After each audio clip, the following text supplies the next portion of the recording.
On va parler de PHP, on va revenir un peu sur 10 ans de PHP, depuis les origines de PHP 5, et on va aller même gratter jusqu'à PHP 8. Donc ça fait quand même une sacrée épopée. Je commence par me présenter. Donc, je m'appelle Romain Cambien, je suis directeur technique de la société qui s'appelle WebRivage.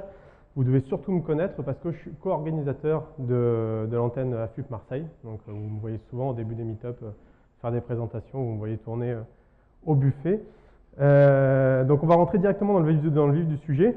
On va d'abord un peu planter le décor de notre univers PHP. Aujourd'hui, PHP, c'est 79,1% des langages server-side. Donc aujourd'hui, PHP, c'est quand même énormément utilisé dans l'univers du web. Malheureusement, c'est très très vieux et donc du coup, il y a beaucoup de problèmes de mise à jour. Et on se retrouve aujourd'hui avec, sur ces 69%, donc sur le 100% de PHP, on a 67,7% qui sont encore sur PHP 5. On a même aujourd'hui 0,6% qui sont sur PHP 4. On a un petit 0,1% des miettes encore qui sont sur PHP 3. Donc on ne va pas aborder PHP 3 ni PHP 4. Hein. On va directement s'intéresser à la suite. On va aussi parler de ce qui est le langage aujourd'hui. Donc c'est PHP 7, donc il nous donne aujourd'hui un peu moins de 32% de PHP 7. Et on voit que sur la répartition de PHP 7, on est sur quelque chose qui est assez réparti linéairement. Donc on a à peu près un tiers de PHP 7.0, un tiers de PHP 1, un tiers de PHP 7.2. Et sachant qu'on a moins de 5% de PHP 7.3, sachant que c'est la dernière version aujourd'hui stable. Elle est sortie il y a 6 mois quand même, hein, plus de 6 mois. Et pour la petite blague, on a aussi un peu moins de 0,1% de mecs qui sont sur PHP 7.4 qui n'est pas sorti avant la fin de l'année, donc sûrement des développeurs PHP. À la fin de chacune de mes slides, il y a un petit lien quand je vous enverrai les slides avec les sources. Donc là, on est sur les stats W3Tech. Donc voilà. Donc, si après vous aurez la présentation, vous pourrez voir en détail. On va commencer par un petit sondage pour voir un petit peu où vous en êtes au niveau PHP. On va voir si vous connaissez vraiment bien PHP. On va commencer par un truc assez simple. Les espaces de nom PHP, c'est arrivé quand ? Est-ce que vous savez depuis quelle version de PHP ?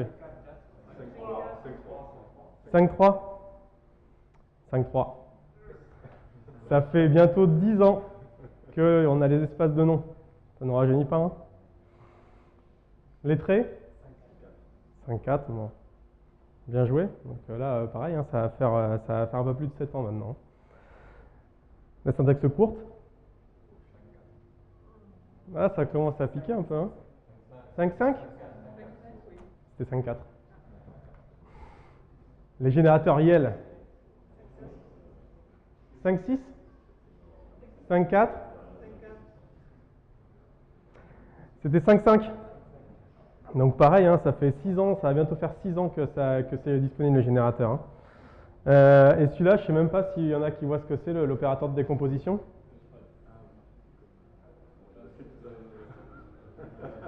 PHP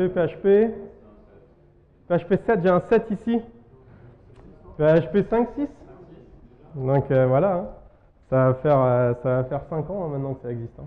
C'est même pas encore trop utilisé. Hein. Donc du coup, on va revenir un peu sur le passé, parce que je crois qu'il faut un peu revenir sur les origines du PHP, il y a quand même pas mal de choses à revoir. On va revenir sur PHP 5. Donc PHP 5 sort le 13 juillet 2004, donc ça fait 15 ans que c'est sorti. À l'époque, ce qui change surtout, c'est le nouveau moteur. Donc on oublie le PHP 3, PHP 4 avec le moteur Zend, on arrive avec le moteur Zend Engine 2, mais finalement assez peu de nouveautés. PHP 5.1 sort à peu près un an et demi après. Et pareil, on n'a pas grand-chose. Le plus connu, c'est si vous faites de la base de données, c'est que l'intégration de PDO que vous devez utiliser, qui est utilisée par Doctrine. Donc voilà, vous devez le voir assez souvent. PHP 5.2 sort un an après. On est encore dans le cycle à peu près régulier de PHP. Donc là, pareil, hein, pas grand-chose. Hein, on se retrouve avec le datetime qui arrive, la fameuse classe datetime, que pareil, vous devez voir un paquet de fois. Et là, on arrive à 5.3. 2 ans et demi plus tard. Donc je reviendrai un peu plus tard pourquoi on a mis autant de temps à sortir la version 5.3. Et là par contre, c'est vraiment la fête à la fonctionnalité. On va se retrouver avec les espaces de nom, comme je disais. On va se retrouver avec les fermetures. Alors j'utilisais la traduction française hein, officielle de la documentation, donc c'est les closures ou ou les callbacks, on va vous appeler comme vous voulez. Donc c'est les fonctions inline qui vont nous permettre de coller ça derrière des fonctions de tri de tableau, etc. Donc on va revenir un peu sur un des grandes choses qui est arrivé avec PHP 5.4. On va parler un peu on va déjà parler de la date de sortie. Donc ça sort le 1er mars 2012, donc comme je disais, il y a maintenant 7 ans. Et en même temps que les Avengers d'ailleurs. Et surtout, le grand ajout à l'époque, c'est les traits. Donc je ne sais pas si c'est quelque chose que vous utilisez beaucoup, que vous avez vu, que vous connaissez. Donc pour ceux qui ne connaissent pas, l'idée des traits, c'est que ça va nous permettre d'embarquer des fonctionnalités, des fonctionnalités qu'on va pouvoir embarquer dans des autres classes. Ça va être utilisé beaucoup pour tout ce qui va être des classes du code utilitaire que vous allez pouvoir utiliser dans plusieurs classes. Donc vous allez pouvoir utiliser ça par exemple là dans le cas d'un logger, d'un debugger. Dès que vous avez du code que vous devez partager sans forcément passer par de la dépendance, de l'héritage je veux dire, vous allez pouvoir utiliser ce système-là. Ça peut être intéressant. Il y a aussi l'arrivée de la syntaxe courte des tableaux. Et donc pareil, en bas, je vous mets un petit lien vers le listing de toutes les nouvelles fonctionnalités, donc comment ça a été release avec un détail, parce qu'il y en a beaucoup plus quand même. Je vous dis les principales à chaque fois. Pour PHP 5.5, on arrive le 30 juin 2013, et en Man 3, hein, ça ne nous rajeunit pas non plus. Et là, grosse innovation, c'est l'arrivée des générateurs. Est-ce que ici quelqu'un voit ce que c'est que les générateurs, ne voit pas ce que c'est que les générateurs? Est-ce que vous avez déjà utilisé ça? Les générateurs, c'est quelque chose que moi j'aime beaucoup et ça pourrait faire une conférence rien que pour ça, mais on va passer très vite dessus. L'idée c'est que c'est des fonctions dans lesquelles vous allez trouver un mot qui est le mot YEL. L'avantage de ces fonctions-là, c'est que PHP va pouvoir les exécuter et dès qu'il va rencontrer le mot-clé YEL, il va renvoyer le résultat, mais il va conserver l'état dans lequel est la fonction à ce moment-là. Ce qui va se passer, c'est qu'il va pouvoir du coup relancer la fonction et continuer avec l'état dans lequel il est actuellement. Donc là, on est sur la suite de Fibonacci. Donc l'idée, c'est que quand j'exécute ça, il va me générer de façon continue des nombres de la suite de Fibonacci, de façon infinie. Et à chaque fois qu'en fait, il va appeler cette fonction-là, il va se retrouver dans le while, il va continuer son calcul avec toutes les variables telles qu'elles sont actuellement. Donc là, c'est la tech démo, c'est pour voir un peu comment ça fonctionne. Moi, c'est quelque chose que j'utilise pour la gestion des flux, par exemple. J'utilise des méthodes dans lesquelles, des fonctions dans lesquelles au début de ma fonction, je vais ouvrir un flux sur un fichier. Et après, je vais pouvoir ouvrir plein de flux en parallèle. Et à chaque fois que j'appelle ma méthode, je vais pouvoir aller chercher un élément dans mon flux sans devoir lire mon flux entièrement pour le mettre dans un tableau ou devoir gérer plusieurs pointeurs, etc. Donc ça peut être intéressant. L'autre truc qui a été beaucoup utilisé, c'est le co-routing. Co-routing, si je ne dis pas de bêtises, c'est un peu comme ça fonctionne le Node. L'idée, c'est pour faire un peu du code parallèle. C'est utilisé dans des projets comme iCycle ou AMP-PHP. Si vous cherchez co-routing, l'idée, c'est qu'en fait, on va pouvoir exécuter du code en parallèle. Les fonctions vont s'exécuter, vont sortir régulièrement via le mot-clé YEL, ce qui vont permettre d'exécuter au moteur de pouvoir passer d'une fonction à l'autre et d'exécuter plusieurs codes en parallèle. Et de pouvoir paralyser un process qui serait normalement bloquant. C'est très intéressant, ça permet de faire des choses assez sympas. Regardez si vous êtes curieux, c'est vraiment quelque chose de pas mal. Et surtout, en 5.5, il sort cette petite nomenclature. Si vous avez fait des formulaires Symfony récemment, vous avez dû voir ça partout. Donc voilà. Donc ça, c'est simplement une méthode spéciale sur une méthode statique classe sur n'importe quelle classe qui vous renvoie une chaîne avec le nom de la classe complète, y compris les namespaces. Donc c'est intéressant pour après dire toutes les méthodes qui ont besoin d'une classe en paramètres. Vous pouvez utiliser cette méthode-là. On arrive maintenant sur la dernière version de PHP 5, la version 5.6. Ça sort le 28 août 2014, donc ça va bientôt faire 5 ans que c'est sorti, en même temps que les Gardiens de la Galaxie. Et donc là, il y a le fameux opérateur de décomposition. Donc celui-là, je ne le vois pas souvent parler, donc je vais vous le mettre. C'est surtout ça qui a été rajouté en 5.6. L'opérateur de décomposition, ça permet en fait de convertir un tableau en argument d'une fonction. Donc là, j'ai une fonction qui va prendre 3 arguments, qui va simplement faire une somme.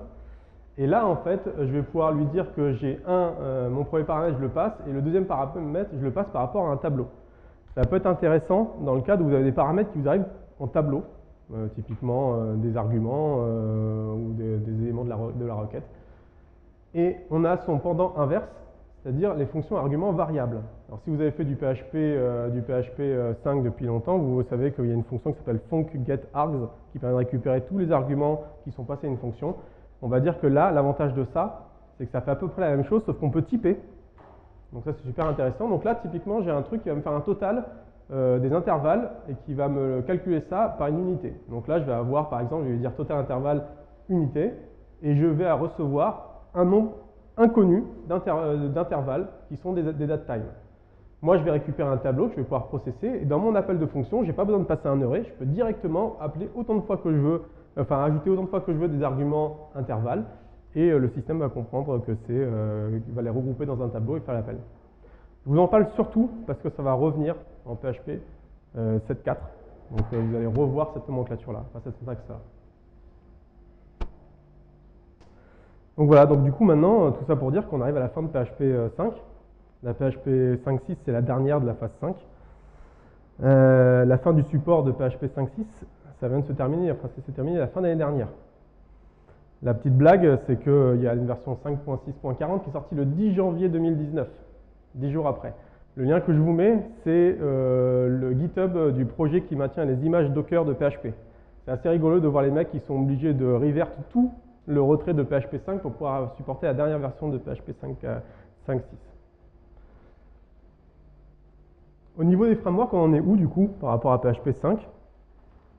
Bah, c'est assez simple en fait. Laravel aujourd'hui, depuis la version 5.5, c'est que du PHP 7. Il n'y a plus aucun support dans les versions, dans les versions stables de Laravel qui supportent PHP 5. Au niveau de Symfony, depuis la version 4, c'est minimum PHP 7. Il y a encore du support de PHP 5 vers la dernière LTS, la 3.4, qui va se terminer en novembre 2020. Ça laisse encore un peu de marge. Bon, évidemment, un Zend dont le but c'est d'être toujours ultra compatible, supporte encore PHP 5.3. Je pense pas que c'est pas encore prévu d'avoir un minimum support à 6. Donc si vous suivez un peu l'histoire de PHP, vous voyez qu'on va passer au 7. Et dans l'idée, c'est qu'il y a un manque, la version PHP 6. PHP 6, le développement, ça a vraiment existé. Le développement a commencé en début 2005. Et le but principal de cette version, à l'époque, c'était l'intégration de l'Unicode. Donc le choix avait été fait d'utiliser l'UTF-16. Malheureusement, le code est beaucoup trop complexe à mettre en place. Et ce qui va se passer, c'est que suite aux lenteurs du développement de cette version 6, il est décidé de migrer la principale nouvelle fonctionnalité dans PHP 5.3 et 5.4. C'est pour ça qu'elle a mis 2 ans et demi à sortir la 5.3. C'est le temps qu'ils choisissent de continuer la série 3 et d'intégrer dedans les versions, les modifications, les nouvelles fonctionnalités de la version 6. En 2014, il y a un vote qui est lancé pour savoir si on abandonne PHP 6 parce que le développement n'avance plus du tout et il faut un peu passer à la suite. Et le vote, on décide de la mort de PHP 6. Assez rapidement après, derrière, on va voir qu'est-ce qu'on fait pour la suite. Il y avait une proposition qui était de relancer un nouveau PHP 6. Mais le problème, c'est qu'il y avait beaucoup de travail qui a été fait sur PHP 6 et on avait déjà beaucoup communiqué dessus. Donc pour éviter toute confusion entre les versions, il est décidé de ne pas sortir de version PHP 6, la version PHP 7, et donc ce sera donc la prochaine version. Mais entre-temps, il va se passer autre chose. Le temps que la communauté PHP choisisse ce qu'ils vont faire au niveau de PHP 6, PHP 7 et compagnie, il y a un gros problème, c'est que PHP 7, ça reste quand même un langage qui n'est pas très performant. Et pour des gros consommateurs de PHP, comme Facebook par exemple, c'est très problématique parce que s'il y a un langage lent, ça veut dire qu'il faut beaucoup de ressources, et beaucoup de ressources, ça coûte beaucoup d'argent. Et donc pour eux, c'est un vrai problème. Donc dès 2010, il y a Facebook qui décide de lancer un projet, un transcodeur de PHP en C++, HipHop. L'idée, c'est que ça va prendre du code PHP, ça va le convertir en C++, ça va le compiler, et on se retrouve avec une version binaire du projet, beaucoup plus performante. 3 ans plus tard, Facebook continue à travailler sur leur projet HipHop et lance une nouvelle version HipHop Virtual Machine. L'idée, en fait, c'est que là, c'est une machine virtuelle qui va directement compiler à la volée le PHP en C++, le compiler après en binaire et l'exécuter. On se retrouve avec les avantages du PHP, c'est un langage interprété, mais on se retrouve avec les performances d'un code compilé. Donc c'est avec le projet HHVM. Le projet va avoir vraiment beaucoup d'engouement de la communauté. Aujourd'hui, à un moment, il y avait tous les frameworks qui se battaient pour avoir le support maximum de HHVM. Il y avait vraiment une course par rapport à ça. Les performances sur les benchmarks étaient doublées, donc il y avait un vrai intérêt pour tout le monde à utiliser ce système-là. Et donc il fallait que Zen, qui est la société derrière PHP, garde le contrôle du langage. Et c'est pour ça qu'ils ont lancé assez rapidement une refonte de leur moteur, qu'ils ont appelé le projet PHP NG, pour Next Generation. Début 2014, PHP NG est émergé dans PHP et devient la branche principale de développement, c'est le début de PHP 7. Pour information, si vous suivez un peu à ce moment-là les blogs, c'est quand même un peu poussé de force dans PHP, parce que voilà, il y avait vraiment un besoin pour Zen de garder le contrôle et de ne pas se faire voler leur langage par Facebook. Donc voilà, donc maintenant on arrive sur ce que vous devez connaître aujourd'hui tous, que vous devez tous faire aujourd'hui du PHP 7. Donc la nouvelle version de PHP 7 sort le 3 décembre 2015. Donc ça va faire 3 ans et demi là, quand même. Et là, on arrive avec le truc le plus important de PHP, ce que beaucoup de gens vont communiquer, c'est le fait que les performances vont être doublées par rapport à PHP 5.6. Donc le contrat par rapport à HHVM est complètement rempli. Mais on va arriver à avoir surtout beaucoup de nouvelles fonctionnalités. Et dans les nouvelles fonctionnalités, je vous montre un peu de code. Là, j'ai essayé de rassembler dans un peu de PHP le maximum de choses qui sont arrivées en PHP 7. On va trouver d'abord les classes anonymes. Donc là, typiquement, on a un logger qui va prendre une classe. On n'a pas envie de devoir maintenir une classe séparée. On veut juste implémenter un truc simple. On va pouvoir déclarer maintenant une classe directement sans déclarer sa classe dans un fichier, lui donner un nom, etc. Comme on peut faire pour les fermetures, les closures au niveau des fonctions. La grosse innovation, surtout, ça va être la déclaration des types scalaires. Depuis PHP 5, on peut déclarer dans les méthodes et les fonctions les types qui sont en fait des classes. Par exemple, comme je vous montrais tout à l'heure, avec l'opérateur de décomposition, on peut dire que le premier paramètre va être d'une classe datetime. Mais on ne pouvait pas faire ça avec les scalaires. Les scalaires, ça veut dire tout ce qui est string, int, boolean. Donc PHP 7 arrive avec cette faculté de pouvoir mettre directement du typage sur des arguments avec des types scalaires. Et évidemment, avec ça, il arrive un truc hyper important, c'est un mode de validation strict des types. Vous savez que PHP a une faculté à transcoder, à transcripter, enfin, je sais plus c'est quoi, transtyper à la volée les variables. C'est vrai que vous avez besoin d'un int, vous envoyez un string et il va convertir ça en int, il va se débrouiller comme il peut et ça fonctionne très bien. Sauf que là, on est en train d'un peu de structurer le langage avec des règles de validation qui sont plus importantes. Et donc, il était grand temps d'arriver avec un mode de validation strict. Donc, ce qui se passe, c'est que quand vous ne mettez pas cette ligne-là, si vous passez un int dans message dans cette fonction-là, PHP va convertir votre int en string, comme il fait d'habitude. En déclarant ça, vous déclarez que dans ce code-là, je veux que les types soient respectés. Donc si l'utilisateur envoie dans le log un int, PHP lève une erreur. Donc voilà. Je vous encourage vivement, si vous commencez à utiliser des typages dans vos méthodes, dans vos fonctions, d'utiliser le mode strict. Parce que le but, c'est ça en fait. Hein. Le but de rajouter du typage, c'est d'avoir une validation qui soit faite. Comme on a aussi du coup la déclaration des types scalaires, on va avoir un truc qui est hyper intéressant, c'est la déclaration du type de retour. L'idée c'est un peu la même, c'est un peu de renforcer le langage et de dire bah maintenant je sais que ma fonction je dois renvoyer qu'un boolean. Et si ça renvoie autre chose, bah tu l'autorises pas. Donc ça c'est hyper important pour justement la robustesse de votre code. Il y a des petits sucres syntaxiques aussi qui sont arrivés qui sont plutôt sympas. Donc si vous connaissez l'opérateur ternaire, c'est-à-dire le if à plat, c'est-à-dire une condition, point d'interrogation, une valeur, deux points, une autre valeur, et bien ça c'est l'évolution de cette syntaxe, qui est l'opérateur nul coalescent. Donc l'idée c'est que on réduit en fait l'histoire du deux points, c'est si j'ai ma valeur qui est définie, et tu utilises celle-ci, et sinon tu as une valeur par défaut. Donc ça, vous allez beaucoup le voir pour la validation des paramètres en entrée ou des arguments qui vont passer dans vos fonctions, etc. On va avoir aussi un truc, alors celui-là il est super bien à placer dans les conférences. J'adore le placer un peu partout. l'opérateur spaceship. Si vous avez utilisé des fonctions de tri, par exemple, vous avez besoin, généralement, quand vous définissez des fonctions de tri avec des appels à des fonctions à vous, le doc de PHP vous dit il faut renvoyer -1 quand le A est plus petit que le B, il faut envoyer 0 quand c'est le même équivalent, et quand vous envoyez +1 si c'est supérieur. Et bien en fait, généralement, ce code, il sait ce qu'il fait. Ça évite de devoir faire un if, ça évite de devoir dire si c'est supérieur, tu renvoies -1, si c'est égal, tu renvoies 0, etc., etc. Ça fait exactement ça. Vous pouvez comparer deux valeurs, et si 1 est inférieur à l'autre, ça vous envoie -1 et 0 ou 1. Voilà. Donc c'est juste pareil, c'est un petit sucre syntaxique qui est plutôt sympa à placer, ça fait toujours son petit effet. Un an après, hein? C'est pour des comparaisons de strings. C'est une très bonne question sur les int. S'il y en a qui ont la réponse, je ne sais pas. Enfin, à vérifier. Moi, je l'utilise souvent, enfin, j'ai toujours utilisé sur des strings. Un an plus tard, donc le 1er décembre 2016, sort la version 5.1.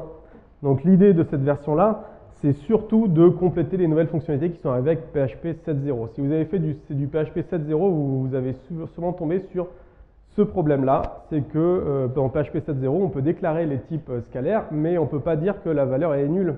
Vous avez souvent ce cas-là où on envoie une valeur qui est un string ou nul. Et bah, sur 7.0, ça ne peut pas fonctionner. Vous ne pouvez pas déclarer ce type-là, donc généralement, vous ne mettez pas du coup de typage. C'est bien dommage. Donc du coup, ils ont corrigé ça en version PHP 7.1 avec ce petit point d'interrogation que vous mettez devant. Ça veut dire que du coup, vous pouvez passer un string ou nul. Mais par contre, vous ne pouvez pas passer un int. On va avoir la même chose avec les valeurs de retour. Vous avez des fonctions de retour, par exemple, qui vont renvoyer quelque chose ou rien. Et bien là, vous pouvez maintenant le définir avec le point d'interrogation. On va aussi rajouter un type de retour qui est void. Le type void, c'est super intéressant parce que vous avez des fonctions où vous voulez absolument qu'il n'y ait rien qui soit envoyé, jamais. Donc maintenant, vous pouvez définir ça dans vos fonctions. On va rajouter un truc aussi intéressant, c'est qu'on va rajouter les visibilités sur les constantes. Donc si vous avez des classes, vous pouvez utiliser une constante de classe avec le mot-clé const. Maintenant, vous pouvez déclarer des constantes avec des visibilités. Vous pouvez dire que c'est protected, public ou private. C'est intéressant pour renforcer vos API, ne pas exposer inutilement des API. On a aussi ça, vous êtes déjà tombé sur ce problème-là, vous avez une fonction qui a plusieurs exceptions et en fait, dans tous les cas, vous voulez faire tout le temps la même chose, en loguer l'exception et puis continuer. Et bah là, avant, vous étiez obligé de faire un catch pour chaque type d'exception. En PHP 7.1, on arrive avec cet opérateur pipe qui permet de dire bah, je catch cette exception ou cette exception, avoir dans un seul catch. Ça évite d'avoir de la répétition de code. Et truc assez intéressant, je ne sais pas si vous connaissez, on arrive à la nouvelle nomenclature, nouvelle syntaxe de la fonction list. Au niveau de la fonction list, on a surtout déjà le premier truc, c'est qu'on change, on a une syntaxe alternative. Donc si vous pouvez l'utiliser maintenant, au lieu d'utiliser list, vous pouvez directement utiliser un tableau, il va comprendre que c'est la fonction list que vous appelez, et il va fonctionner exactement comme une liste. Donc ça, c'est la première chose qui change. Et la deuxième chose qui change, c'est que maintenant, on peut lui dire, dans le cas de tableaux qui sont nommés, avec des clés en chaîne de caractères, lui dire dans quelle variable il met quelle donnée. D'accord ? Donc là, typiquement, on va avoir un tableau de tableaux avec des ID et des names, on va pouvoir passer dedans, lui dire dans l'ID, tu le mets dans l'ID, dans la ID, le name, tu le mets dans la variable name, et du coup, je vais pouvoir directement utiliser mes variables. Je le vois encore assez peu dans le code, et je trouve ça pourtant hyper puissant pour simplifier son code.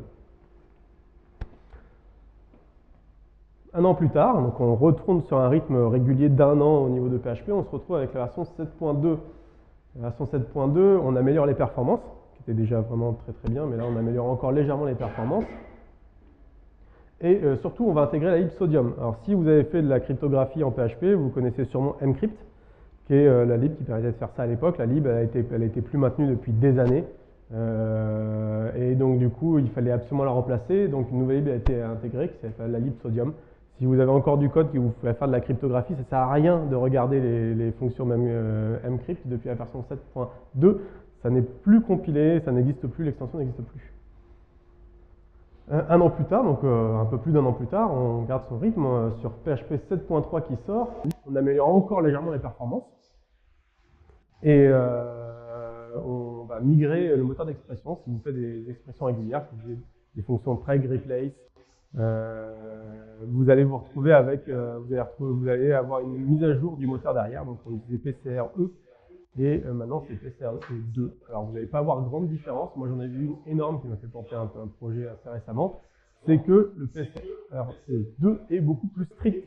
Donc il y a des fois où, par exemple, si vous faisiez un anti/d-b, par exemple, en fait, la version 1 comprenait que ce n'était pas un range, et donc du coup, considérait que vous cherchiez des décimales, un tiret ou b, alors que PCR2, il dit, vous voulez un range, mais c'est un range qui est impossible et il plante.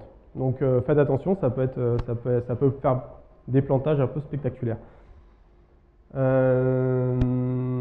On a aussi l'ajout d'un truc qui est assez intéressant, c'est l'ajout des exceptions sur les JSON. Si vous faites des JSON encode et des JSON decode, vous allez voir que si vous devez avoir des problèmes de JSON, c'est que la fonction JSON decode vous renvoie false, vous avez un problème. Pour aller récupérer l'erreur, il faut aller appeler une autre fonction qui s'appelle JSON get last error.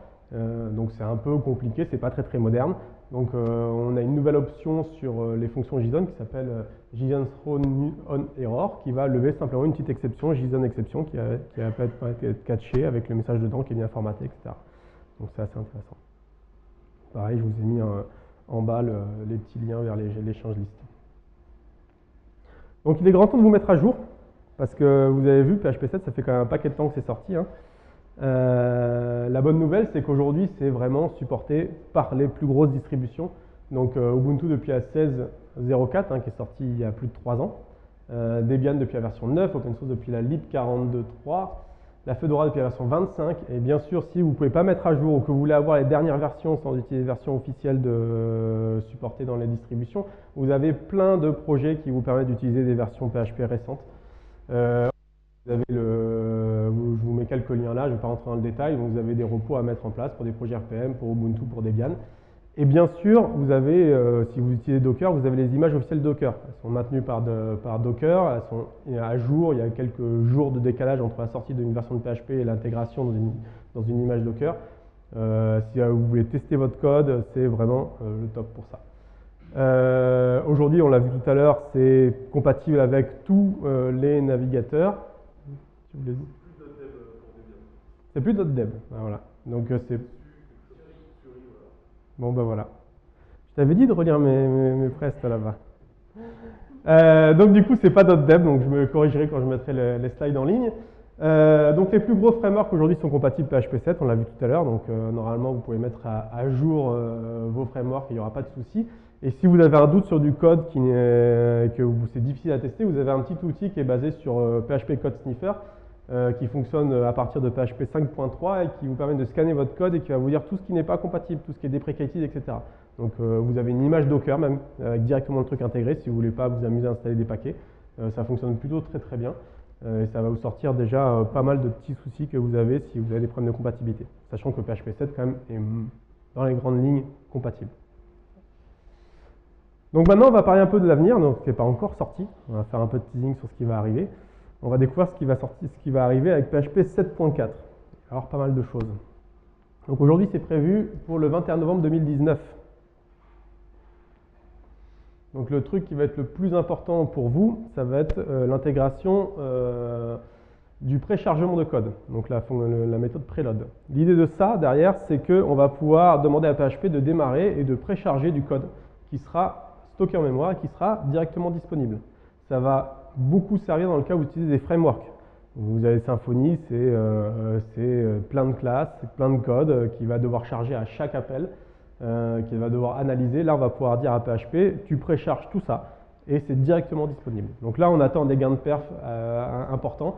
C'est encore un peu trop tôt pour avoir des bugs, mais je pense que ça va être plutôt pas trop mal par rapport à ça. On va avoir un truc qui a fait pas mal de débat. C'est les fermetures, les closures courtes. Donc il y a eu un débat par rapport à la syntaxe, parce que la première syntaxe, c'était un truc encore plus épuré que ça. L'idée, c'est que si vous utilisez des fonctions avec des closures type remap, bah vous devez déclarer quand même fonction, les arguments, accolade ouvrante, return, post ID, fermer l'accolade. Enfin, ça a quand même beaucoup de texte pour un truc qui est finalement assez simple. Et donc l'idée, c'est qu'on va avoir cette syntaxe qui va être beaucoup plus courte. Donc fn, on passe les arguments, flèche, et ça donne directement une valeur de retour. Donc là, on récupère post, on renvoie l'id. Très très simple. On va avoir un truc qui est plutôt sympa aussi, ça va être le typage des propriétés. Donc maintenant, avant, vous pouvez déclarer la visibilité des propriétés. Vous pouvez dire que votre argument ID, il est public, private ou protected. Maintenant, vous pouvez pouvoir dire quel type c'est. Et donc le gros avantage de ça, c'est que on va avoir quelque chose qui est beaucoup plus robuste. Et surtout, on va pouvoir se passer de PHP doc parce que l'IDE pourra directement savoir ce qu'il y a dans vos variables, vos propriétés de classe. Je vous en avais parlé, on va avoir le retour de l'opérateur de décomposition. Donc maintenant, alors le retour de ce qui va se passer, c'est que l'opérateur de décomposition va pouvoir être utilisable avec les tableaux. Donc l'idée, c'est pareil, c'est que vous allez pouvoir merger des tableaux facilement grâce à ça. Vous avez un tableau avec 3 valeurs dedans. Vous utilisez cet opérateur-là, vous vous retrouvez avec un merge de toutes les valeurs. Donc ça va être intéressant si vous avez des données à merger ensemble. Et on va avoir un nouveau sucre syntaxique, qui est l'évolution du nul coalescent, qui était l'évolution de l'opérateur ternaire, qui est le nul coalescent avec assignement. Donc là, c'est encore simplifié encore plus, c'est on a cette variable-là, si elle n'existe pas, on lui donne ça. Voilà. Donc ça marche avec les tableaux, ça marche avec des variables simples. Donc voilà, l'idée c'est que hyper rapidement vous allez pouvoir déclarer des valeurs par défaut sans vous prendre la tête avec des déclarations plus complexes. Et ça sera bien sûr la dernière version de PHP 7. Donc du coup, je vous en avais parlé au début, on va aller un peu plus loin, on va parler de PHP 8. Donc PHP 8 aujourd'hui, c'est encore très très embryonnaire, ça vient à peine de commencer. Début d'année, ils ont commencé le développement de PHP 8 officiellement. C'est prévu pour fin 2020, début 2021, ils se sont laissés une petite marge au cas où ça débordait un petit peu. Et aujourd'hui, il n'y a pas beaucoup de fonctionnalités encore montrées parce que c'est encore en grosse discussion. Par contre, il y a un truc qu'on est sûr, c'est qu'il y aura l'intégration du compilateur JIT. Si vous avez parlé tout à l'heure de HHVM, on parlait du compilateur JIT, Just in Time. L'idée, c'était de compiler du code à la volée. Et là, ça va être intégré dans PHP. Donc PHP 8. Donc l'idée, c'est que vous allez avoir du code qui va être optimisé comme c'est aujourd'hui, mais il va être surtout compilé. Et aujourd'hui, c'est un peu tôt pour avoir vraiment le gain de performance que ça va donner, mais on a quelques personnes qui se sont amusées à tester ça dans la version de développement. Je vous ai mis 2 liens, il y en a un qu'on va regarder rapidement pour terminer. Il y en a un, c'est quelqu'un qui utilise une version en PHP de serveur Redis. Il y a quelqu'un qui s'est amusé à coder le serveur Redis en PHP. Et il utilise ça pour faire des tests de benchmark Redis. Et il a à peu près un gain de 30 à 40% sur son code avec le JIT. Sachant que le développement est encore en cours, donc c'est encore assez basique. Et le deuxième, c'est celui-là qu'on va regarder. C'est quelqu'un qui s'amuse à faire une petite vidéo. Je vais vous montrer ça assez rigolo. Donc l'idée, c'est qu'il a un bout de code qui va générer des fractales en PHP. Et il fait tourner PHP 7 avec ses fractales. Donc là, on a un générateur qui nous génère des belles fractales en PHP. On a à peu près 4,7 FPS. Et dans la fenêtre de droite, évidemment, il va faire tourner la version PHP avec le Just in Time. Donc là, on voit qu'on est 4 fois plus rapide avec le JIT activé. Donc bon, c'est encore difficile. Hein. J'espère que votre code ne va pas s'amuser à simplement générer des fractales.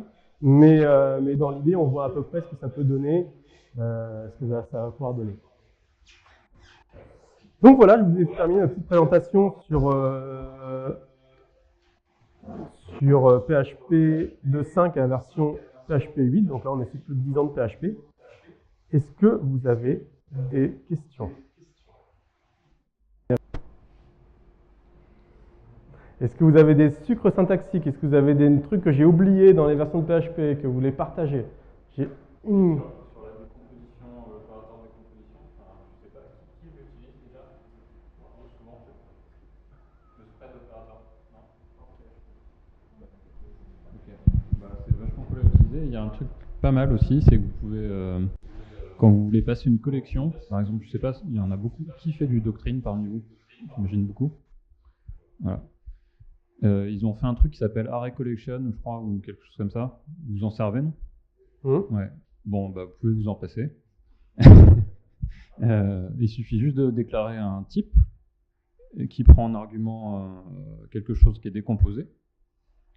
Et de fait, en fait, vous créez un tableau, vous enrobez dans un tableau votre suite de valeurs et ça remplace totalement recollection. Parce que ça vous fait un nombre d'arguments variables encapsulés dans un tableau. Donc ensuite, quand vous passez en argument de votre fonction, ce tableau que vous avez fabriqué, vous mettez les 3 petits points devant pour le passer en argument à l'appel et ça remplace. Voilà. Oui, il y a des fonctions type find, map, etc. Mais vu que tu as un tableau, tu peux appeler remap, reduce et tout ce que tu veux dessus en fait. Vous avez d'autres questions, d'autres trucs à partager? Des petits hacks?